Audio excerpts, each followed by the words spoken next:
Assalomu alaykum, hurmatli kanal obunachilari. Bizni uzoqdan kuzatib borayotgan aziz do'stlar, barchalaringizga alangali salom. Azizlar, bizni kuzatishda davom etasizlar. Do'stlarim, hozir Bishkek shahrida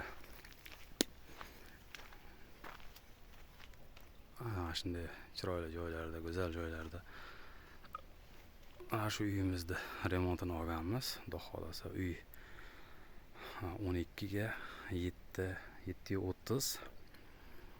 Bu uyimizda ko'rib turganlaringlardek tepasiga seysmopoyez qo'yishimiz kerak. Ichiga kiradigan bo'lsak, ichi polностью stoyashka qilishimiz kerak. Zaspikalar qilib qo'yilgan. Bu 3 ta bo'lmaga bo'lish kerak. Mana ko'rib turganlaringdek serdeshnik turtma o'sha yerdan bitta bo'linadi. Ikkinchisi mana bu yerdan bitta bo'linadi. Bu tomonga mana bu yerda ham serdeshnik deyapti o'rtada. Bu yerda dushi bor, spalnasi, kuxnasi va gостиная bo'ladigan ekan. Xudo xolasa bu yerda stoyashkasini qilamiz, перегородкаlarni uramiz. Undan keyin seysmopoyezni qo'yamiz.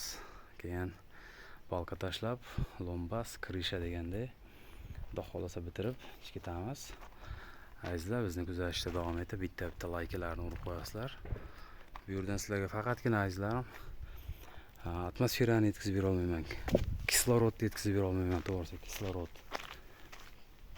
Qolgan narsa hammasi ko'rib turganlaringizdek video davomida ketyapti, xudo xolasa.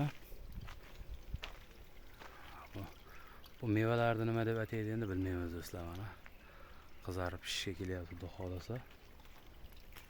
Ko'chalar, tashnam joylar, mana ko'rib turganlaringlardek. Bizni kuzatishda davom etib, azizlarim, qo'llab-quvvatlab turasizlar. Tars urib, bizlarning bilasizlar nima urishdi.